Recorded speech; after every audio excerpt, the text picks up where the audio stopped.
Selamat malam, kita jumpa lagi di Polemik, program bincang-bincang yang membahas sebuah persoalan secara komprehensif dengan menghadirkan narasumber yang eksklusif. Saya Latif Sregar akan menjadi teman Anda hingga pukul 21 nanti. Senayan sebagai rumah rakyat seolah tidak pernah berhenti menjadi pusat perhatian. Malam ini para anggota DPR dari Komisi 3 sedang mencari pimpinan baru KPK untuk 2015-2019. Dan kemarin Ketua DPR Setia Novanto mundur dari jabatannya. Mungkin ada yang kaget kok mundur atau bersyukur akhirnya mundur. Begitulah mungkin barangkali yang tinggal atau ada di masyarakat. Ada apa setelah MKD?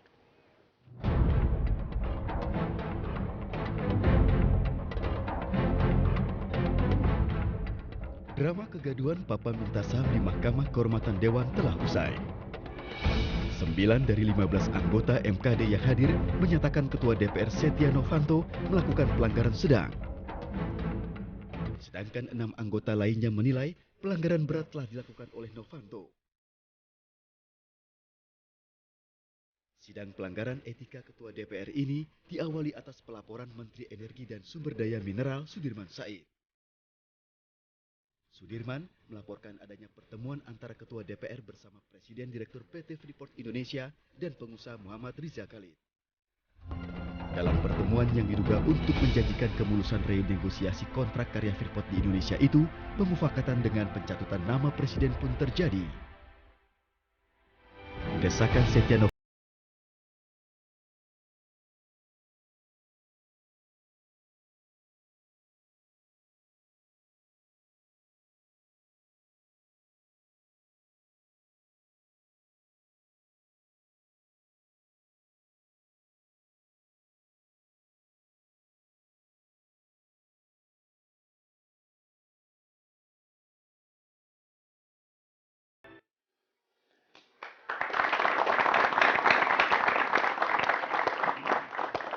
Apakah drama yang ada di DPR, di Mahkamah Kehormatan Dewan akan berakhir setelah turunnya Bapak Setia Novanto atau akan ada babak baru dari sinetron-sinetron berikutnya? Itulah yang akan kita bahas pada malam hari ini. Di studio sudah hadir bersama saya ada Bung Emrus Sihombing, seorang pengamat komunikasi politik, dan Bung Alphonse Palma dari YLBHI. Kita akan membuka, tapi Cepopong belum hadir. Cepopong baru saja pulang dari kunjungan kerja di Lebanon dan sekarang sedang dalam perjalanan dari bandara langsung menuju tempat sidang ini. Tapi kamu ngapain? Siap. Sidang MKD sudah tutup, kok jubahnya masih kamu bawa ke sini? Siap. Jangan-jangan disuruh cuci kamu pakai dulu ya? Siap. Itu apa? PYM? Paduka yang mulia? Kamu yang mulia pakai baju itu? Jadi apa PYM? Papa, Yayang, Mama.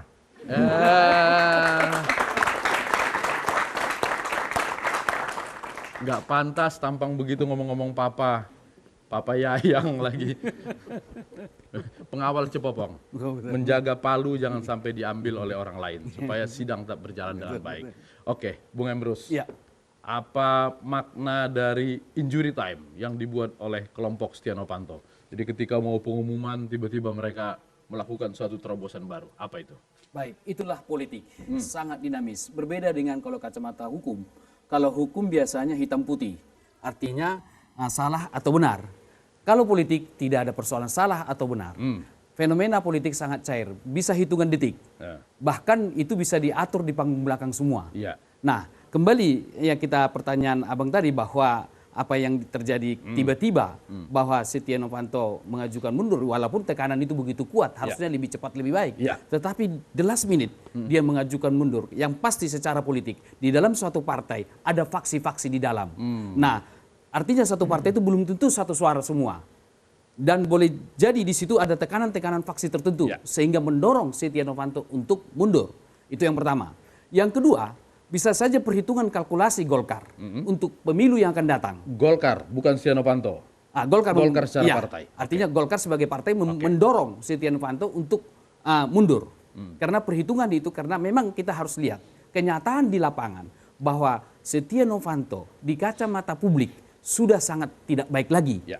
Nah, kalau itu didorong terus, resikonya Golkar akan menanggung resiko pada pemilu 2019 karena di persepsi publik bahwa Setia Novanto sesungguhnya sudah divonis bersalah secara publik. Tapi bandel nggak mau mundur. Nah, Itu akan membuat publik benci. benci terhadap partai itu sendiri Golkar. kalau tetap dipaksakan untuk mendukung Setia Novanto. Jadi sikap atau tindakan yang diberikan oleh Setia Novanto tidak lepas berdiri sendiri, juga merupakan suatu diskusi yang terjadi di Partai Golkar itu sendiri. Oke, jadi politik itu cair, Betul? permainannya bisa berubah tiap detik. Tiap detik betul? Nah, kalau sehari sebelumnya anggota-anggota MKD dari Golkar begitu Mendukung? maju tak gentar membela yang benar, Yang benar. tahu-tahu kemudian mereka meminta Betul. hukuman paling berat. Ya. Itu biasa dalam politik. Biasa, karena memang dinamika politik sedemikian. Karena jika politik itu orientasi kekuasaan, sandiwara seperti ini yang kita lihat. Tetapi jika politik adalah bukan orientasi kekuasaan, tetapi sebagai suatu amanah untuk menduduki jabatan, tidak demikian. Artinya apa? Dari awal sudah konsisten. Tapi ketika politik itu berorientasi untuk tujuan kekuasaan yang sesaat itu, maka drama-drama seperti ini akan kita saksikan di Indonesia yang akan datang lagi. Judul mundurnya kemarin, untuk menjaga keutuhan bangsa. Demi bangsa dan negara, saya mengundurkan diri. Mulia sebenarnya niat mundurnya.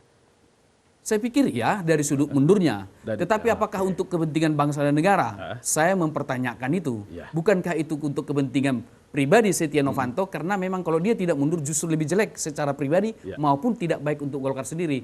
Jadi saya pikir tidak usahlah dibawa di nama-nama bangsa dan negara.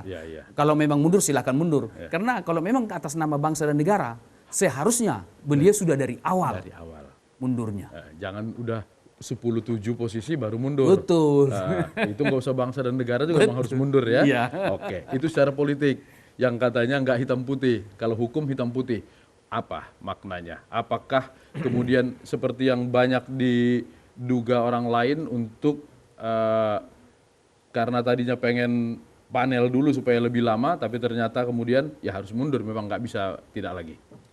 Ya, pada prinsipnya dalam peraturan perundang-undangan pada intinya kayak apa Tatip ya 1/2014 dan kemudian 17 tahun 2014 itu kan disebutkan bahwa ketika Setia Novanto ini sudah dinyatakan bersalah dan kemudian pada saat itu dia menyatakan mundur diri, dia sebenarnya sudah mundur dan tidak diputus secara maksimal. Ini berdasarkan apa Tatip ya, dan kemudian juga berdasarkan undang-undang ini terutama dari pasal 127.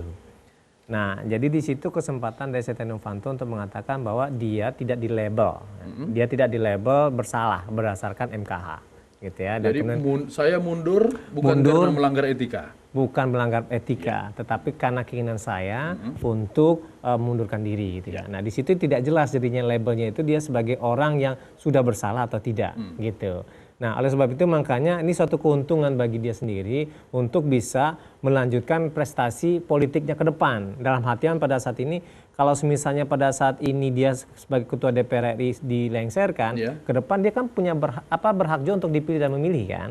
Artinya dia kan bisa berhak juga untuk ada di komisi-komisi berapa nantinya atau juga di kepala banggar nantinya.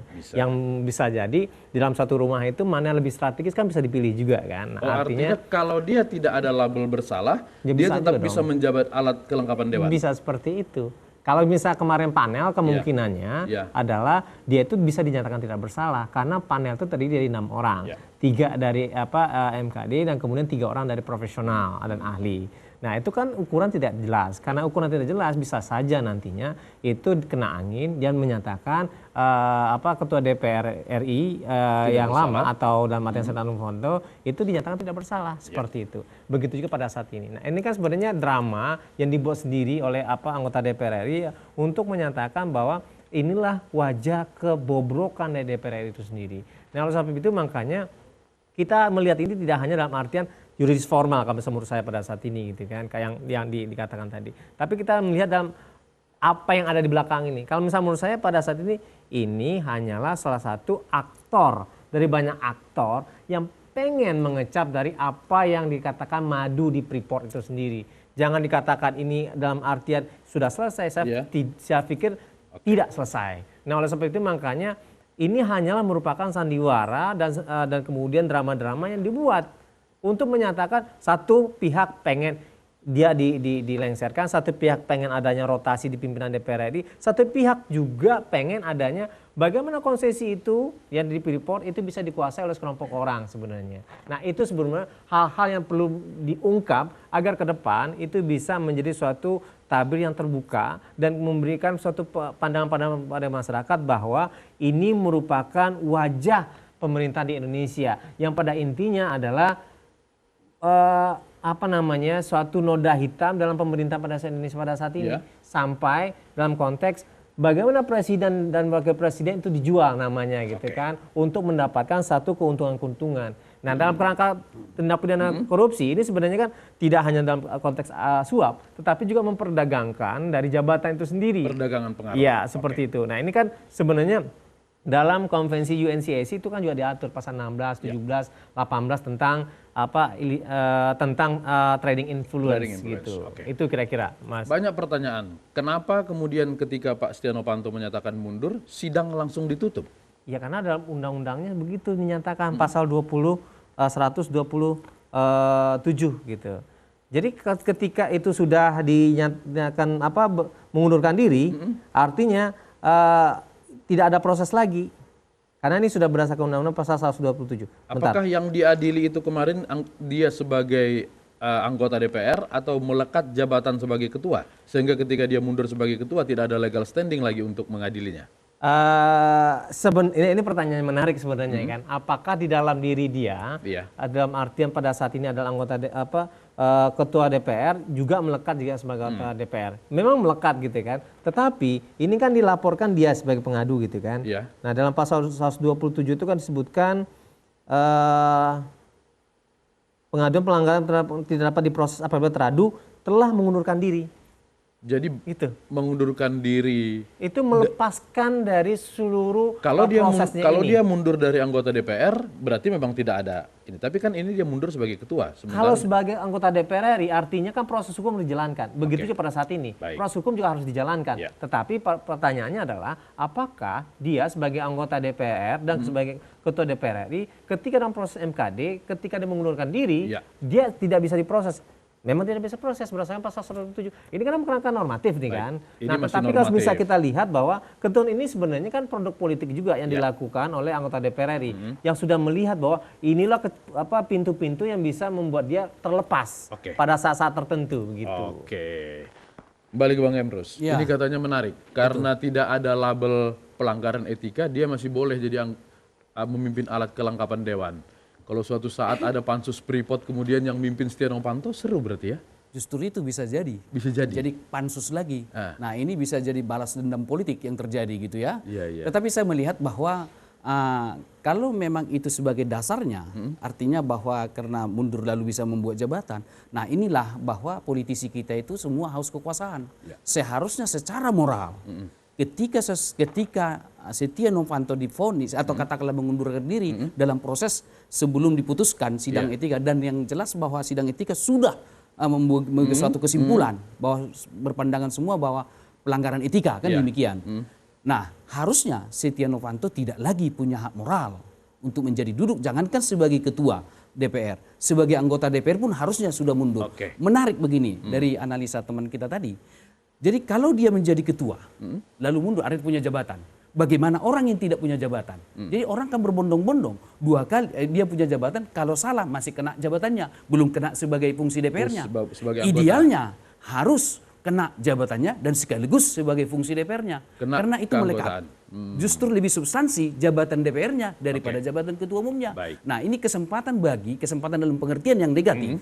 Jika DPR itu mempunyai jabatan dan punya status sebagai DPR, ada benteng. Nah, kalaupun saya salah, masih ini kok yang salah. Masih jabatan saya yang masih salah, menjabat. Saya masih bisa sebagai anggota. Iya, oleh karena itulah maka seperti secara normatif bahwa dia bisa menduduki jabatan tersebut dan bisa memainkan politik. Maka saya katakan kondisi ini akan bisa memunculkan babak baru. Oke, jadi tadi katanya tidak mungkin dia menjadi ketua atau memimpin alat kelengkapan dewan karena tidak punya hak moral lagi. Artinya kalau ada moral. Percaya ada moral di sana? Masih lah. Masih. Harusnya sesi ini ditutup oleh Cepopong, tapi saya akan tutup. Kita lanjutkan nanti setelah sesi yang berikut ini.